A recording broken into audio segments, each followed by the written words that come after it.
My name is Alicia, and my ex-best friend's name is Brianna. To not cause any future problems for me, every person's name in this story will be made up. Brianna and I had been friends since middle school. We were fresh into our senior year of high school. Now, Brianna liked this boy that I'll call Brent, and Brent was sort of a loner. He kept to himself and didn't really bother anybody. But she didn't know how to approach him. One day, she built up the courage and asked him out on a date. I remember the day like it was yesterday, because I had never seen him smile before. They began dating all the way up into our second semester. They'd been going strong, and I admit, they were a very cute couple.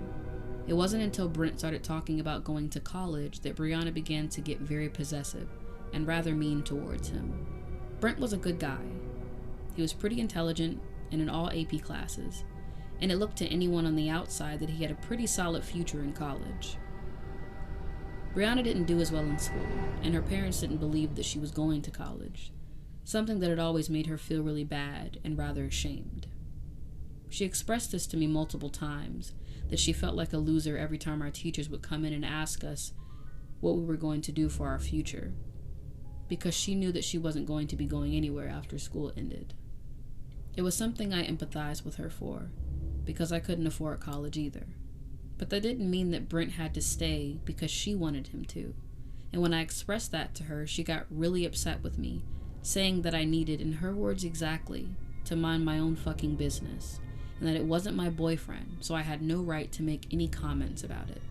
Looking back, I know I didn't say anything wrong, and she hadn't been treating him the best either, ignoring him at school, not taking his calls or texts, and sometimes even entertaining some of the other boys in school. It was completely out of character for her.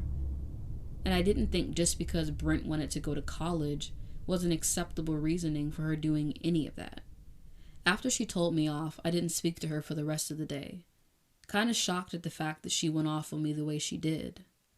Brent texted me that night when I got home saying that she still wouldn't talk to him, but to tell her that he loved her and that he was leaving town for a couple of days. Because I really didn't want to talk to her, I just screenshot this message and sent it to her, and then put our messages on mute. The next day I went to school, and because they were having end-of-the-year assemblies, I took the opportunity to miss each and every one. Brianna was really big on assemblies and always wanted to go, but because I was upset with her, I ignored it and spent most of my time in the library. She texted me about 30 minutes into the assembly and asked where I was, and I rather invasively told her not to worry about it. She didn't text me for the rest of the day. The weekend was coming up, and I didn't speak to her once over it. Monday rolled around, and before I left for school, she sent me a text saying that she was sorry and asking if we could talk about it. So, when we met up in class, she hugged me and apologized, saying that she didn't mean to go off on me in that way. And we made up. So, to keep the peace, I didn't mention anything about her way of acting towards Brent anymore. I just felt like it was a ship that had sailed, and I wasn't going to mention anything else to her. Brent came back a couple of days later, and things seemed to resume. Prom was coming up, and me being the klutz that I am, tripped over my cat a week prior and broke my ankle. I don't care what anyone says, you don't look attractive in a prom dress with a big boot on your leg. So I didn't want to go, but Brianna was persistent about the fact that she wanted me to. Her and Brent were going, and from what I could tell, they were doing pretty okay, so I agreed to go. A couple of days before, Brent texted me and asked me what colors Brianna was going to wear so that he could match with her. So I told him, and I guess he color coordinated their outfits, unbeknownst to Brianna. When prom night came, my mom dropped me off, and thankfully I met Brianna and Brent at the entrance to the house. The party was being thrown by one of our teachers who had this massive house. Brianna looked kind of irritated but greeted me, and we all went in. We weren't talking for even 5 minutes before she said that she needed me to come with her, and she sort of yanked me over outside near the pool. A couple of people were standing around it. I was kind of irritated that she handled me that way, considering I was in a boot. I pulled away from her and asked what was her problem. And she shoved her phone in my face and accusingly asked me, "What's this?" in a really shrill tone. I looked at the phone and saw all the texts that Brent had sent me, which honestly weren't much. I was confused because Brent and I really didn't communicate, and when we did, It was always something about her. So that's exactly what I told her. He asked me what color dress you were going to wear, so I told him. What's the issue, I asked. I don't care what you told him. Why are you texting him? I insisted that she was the one who gave me his number and that I didn't think it was that big of a deal. It was lighter near the pool, and I could see that her eyes looked rather bloodshot. I started to apologize, not really knowing what to do. But before I could even get out my apology, she shoved me super hard into the pool. Now keep in mind again, I have a boot on my foot. I fall fully backward trying to catch myself, and I hear a bunch of screams and commotion just before I hit the water. A bunch of boys jumped in to try and help me, and thankfully they got me up pretty quickly, but I was soaking wet. Brianna was staring at the edge of the pool, looking dumbfounded, but didn't say anything. Not an apology, nothing. She just stared at me. I looked over at her and in my anger yelled, "You fucking bitch! Why would you push me in?" And everyone looked over at her, seemingly understanding the situation. And when she didn't answer, I asked one of the boys to help me inside, where I called my mom. Breaking down on the phone and telling her what happened, my mother was there in a little under 15 minutes. She rushed into the party, and in attempts to find Brianna, I suppose, but by that time she'd left. I had seen no sign of Brent either, and just decided to leave. In the days that followed in school, I kept getting these sideways pitiful looks from everyone, which was much worse than not seeing or hearing from Brianna or Brent at all. It spread around school so fast that I was having quite a hard time, especially with how embarrassing it was for me, and my mother offered for me to stay at home for a couple of days, which I happily obliged. I stayed home for 4 days, and eventually I got a text from Brianna out of nowhere. And all the fuss that had happened that night at the prom, I'd forgotten to block her number, but not before I got a slew of texts of her apologizing, creating excuses, and saying that she hadn't felt like herself in such a long time. All things that, truthfully at this point, I no longer cared about. I didn't know whether to respond, so I just left her unseen. And when my mom came home and I mentioned it to her, she told me that I shouldn't respond. The days leading up to my graduation were the loneliest. I had no other friends, and it seemed as if Brianna and Brent had dropped off the face of the earth. I thankfully had gotten my boot off a week or two before graduation. My mom was still nervous about me driving, so insisted that she take me everywhere. On this day, she had taken me out to go dress shopping with me, and when we got home, we were so tired that we left the bags in the car. About an hour or two later, she asked if I could take all the bags out the car. So I made my way out into the driveway where the car was and unloaded all the bags here and there. As I was hauling all the bags around, I stopped for a moment and got back in the car, because I was starting to get cold since the sun was setting. I hadn't put on any shoes going out, so I turned on the car and warmed my hands up for a second. Then all at once, I felt something tight wrap around my neck. I gasped for air and clawed at my neck, frantically trying to get whatever it was off me. And as I was thrashing in a panic, attempting to escape, I saw a head, or a figure, in the rearview mirror. I was losing oxygen pretty quickly. My vision was going hazy, and I felt my throat begin to close up. And thankfully, if it weren't for my mother coming out at that exact time, I probably would have died. I'll never forget her scream as she bolted towards the car and ripped open the back door. I felt whatever it was released from my neck, and I toppled over, gasping for air. I blacked out, but while I was unconscious, I guess my mother was giving whoever had attempted this a good beating. This person turned out to be Brent. I didn't get to properly graduate, because the next 2 weeks after, I was talking to multiple police officers, giving multiple statements, and seeing someone that I thought was my friend plead guilty to attempted murder. Apparently, after Brianna pushed me in the pool that day, she had gotten ridiculed not only by her family, but pretty much everyone else in the school. Almost most of it was online. If it happened in school, I'm not sure, because that time for me was a blur, and I didn't see her that much. Because of her constant bullying, I guess she harbored some resentment towards me, and somehow she convinced Brent to hide in my car and I guess attempt to kill me. The way that they described their plan was they were going to strangle me in my car and then leave me there, I traveled alone mostly. So, like I said, if it wasn't for my mother coming out, that probably would have happened. Considering she almost beat Brent to a pulp, I guess Brianna was too chicken shit to do it herself. So she convinced Brent to do it. It took me a couple of years to come to terms with what happened to me, and they were both sentenced to about 10 years. I don't really know what went wrong for Brianna to switch on me as she did.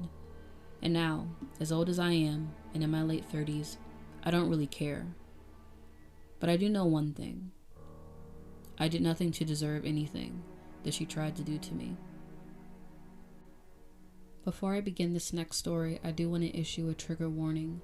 This story does have mentions of miscarriages, so if anyone is triggered or affected by that, please click off now, and viewer discretion is advised. I met a friend named Alana at the grocery store. I was in the frozen food section choosing a random pizza when she reached out around me to grab one while I still held the door open. I glanced at her a bit annoyed, thinking she could have waited for me to move. When I turned to look at her, she had this goofy smile on her face, and it made me laugh. That broke the tension, and she apologized, explaining that she was in a rush because her 3 kids wanted pizza for dinner that night. We shared a laugh, and I said something like, "What can you do?" And that's how we first met. A little lame, but it's important to the story. I bumped into her every now and then at the same grocery store, and we became friends. We had similar schedules for shopping and seemed to lead similar lives. Alana had 3 boys, and I had 2 boys and a girl. Our connection mostly revolved around being moms, and before long, she invited me out for drinks. In the first few months of our friendship, we became quite close. It was a welcome change for me, as my routine mostly involved going to the grocery store or picking up my kids from school. Since most of my friends lived out of town, I didn't have many people to talk to. And Alana's life was quite busy. Her husband worked for a big trucking company and was rarely home, leaving her mostly with the kids. I only got to meet one of them once, but he seemed really sweet. Things were going smoothly until one day, out of the blue, she texted me and said she wanted to go grocery shopping. I didn't have much to pick up, but I thought she just wanted to get out of the house. We met at the store. My kids were still at school by this time. In the parking lot, she joined me, and we chatted about this and that as we walked in. She grabbed a couple of items while we strolled and talked. When we reached the clothing aisle, I spotted a cute jumper that my daughter might like. Alana then mentioned that she needed to go to the personal care aisle to pick up some tampons for her daughter. I stopped for a second and then looked over at her, confused because I know that she had told me she only had boys. "Your daughter?" I asked, and her face dropped completely. It made for a really awkward moment, and I didn't push it any further. I turned back to the jumper and acted like I was inspecting it, and she walked away quietly. We met back up after a while, and she never spoke of it after. About a month or 2 later, Alana opened up to me about her marital issues, expressing doubt about the relationship's longevity. I offered her comfort and support as a friend. A couple of days after she shared this with me, I received a call from a man claiming to be Alana's husband. He said he was considering a gift to make up for something, but didn't specify. Initially, I didn't find it strange, although the callers seemed like they were trying to deepen their voice. Since the person knew Alana and the duration of our friendship, I suggested gift ideas. After a brief conversation, he thanked me and hung up. Looking back, I realized he never mentioned his name. It wasn't until my husband mentioned it that I realized Alana had never invited me to her house, and I didn't even know where she lived. Truthfully, I didn't know her last name either. Despite being friends with her for almost 6 or 7 months, she had been to my house numerous times, interacted with my kids, met my husband, and even encountered my mother on certain occasions. I argued with my husband, suggesting that maybe it wasn't entirely Alana's fault, as I am open with people, and it might have slipped her mind. However, he persisted, finding it strange that she knew so much about me while I remained unaware of crucial details about her. As my husband continued to press the issue, I couldn't help but think about it more. The next day, I decided to call Alana and suggested having a play date at her house. Her tone shifted slightly, but she agreed. I was excited because I had never been to her house, and she often boasted about how extravagant it was. My husband agreed to watch the kids, so I headed to the address she provided. When I arrived, I saw a pretty big house, almost like a mansion. All the lights were on, but there was no car in the driveway. I called Alana to check where she was, and I noticed a blind move downstairs, and she waved at me. I got out the car, and she met me at the door. The most striking thing when I walked in was the absence of furniture. Except for the kitchen with a few items and appliances, there was nothing else. I didn't want to point it out, but it was glaringly obvious. A big house with little furniture. However, I reasoned that I was only seeing the first floor, and they might not have had time to decorate. We cooked dinner together, sat and talked. I never ventured beyond the kitchen and the nearby bathroom. Afterward, I thanked her and drove home. I hesitated to tell my husband because I thought he might be judgmental about Alana's situation. Truthfully, whether she chose to decorate her house or not was none of my business. On an upcoming Saturday, one of my kids was supposed to have field day at school, but something happened with the playground or field, and they were looking for an alternative. Remembering Alana's huge backyard, which she briefly showed me during our dinner, I called and asked her if the kids could host their field day there. Once again, her tone shifted. She was bright and happy, chatting away until I asked about the field day. She then said that she couldn't, and revealed that she had suffered a miscarriage. I immediately apologized, expressing my ignorance and offering my support. We talked a bit about it, but I didn't want to keep bringing up something so painful. We found another place for the field day, but that conversation lingered in my mind for a long time. I knew I shouldn't feel bad because I didn't know, but it weighed on me. Alana went a few days without talking to me, and I gave her space until she called me one day out of the blue. While cooking dinner with my husband, I answered the call without checking the caller ID. Alana's voice echoed through the kitchen, and she sounded drunk. I asked her if she wanted to talk, but she didn't finish her sentence. I checked in with her again, asking if everything was okay. She admitted she was feeling down due to a recent miscarriage and was drinking to cope. My husband offered to give us privacy, but she insisted it was fine for him to stay. She shared that just 2 weeks ago, she had a positive pregnancy test, and she and her husband were thrilled about expecting another baby. However, she sadly lost the baby, and the doctor mentioned the umbilical cord wrapping around its throat. This caught me off guard because, having been through childbirth myself, I knew that a baby wasn't fully developed within just 2 weeks. Honestly, there isn't much of a baby at that early stage. I glanced at my husband, who seemed visibly upset. I ended the call, telling her I'd call back later. My husband, after a moment of silence, pointed out that a baby couldn't be fully formed in just 2 weeks, let alone an umbilical cord being the cause of its death. After that incident, things got awkward with her. I couldn't fathom why she would fabricate such a story. Many women experience miscarriages, and it's a real and painful ordeal for them.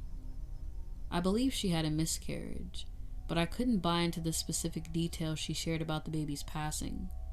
It seemed implausible given the stage of pregnancy she claimed. Gradually, I distanced myself from her, unsure of how to approach the situation. Being soft-spoken, ending the friendship was a daunting task, but I felt it was necessary. One day at the grocery store I frequented, I was in the bread aisle picking up pastries. I overheard Alana repeating a familiar line, the same one she used when we first met. She mentioned being in a rush because her 3 kids really wanted pizza that night. The tone and inflection she used were identical. I couldn't see who she was talking to, but I heard Alana pleading for a moment to explain herself.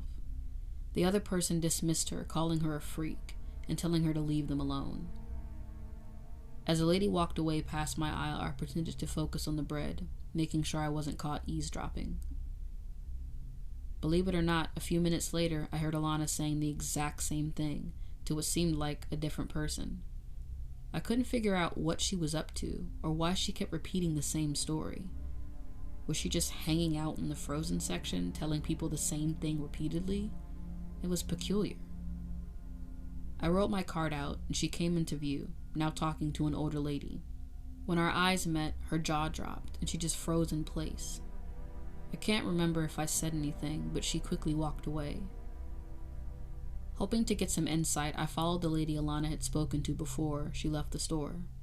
Fortunately, I caught up with her in the parking lot. She seemed hesitant at first, but when I asked her if she knew Alana, she scoffed and corrected me, saying her name wasn't Alana, but Sarah. She explained that she had a similar encounter with Alana as I did. Sarah warned me that Alana wasn't what she seemed to be. When I inquired about Alana's last name, or Sarah, she couldn't quite remember, providing me with a mix of names to look up. I thanked her for the information and left. Something felt off, and it started to freak me out. When I got home, I decided to do some searching. I discovered that Alana's name was actually Sarah Parker. Turns out, she was significantly younger than me. I'm 31, and she was only 22. The house in her profile picture didn't match the one she took me to that day.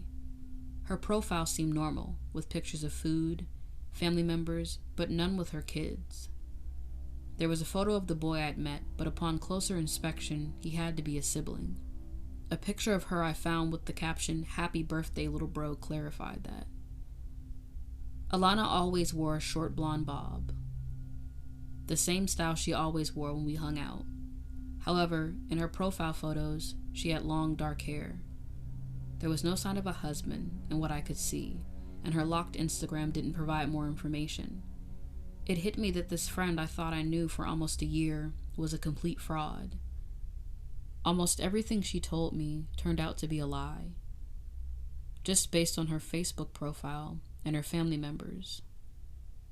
I didn't feel the need to confront her. Instead, I blocked her on everything and switched grocery stores entirely. Curiosity got the best of me a few months later, and I went back to check her profile, but it was gone.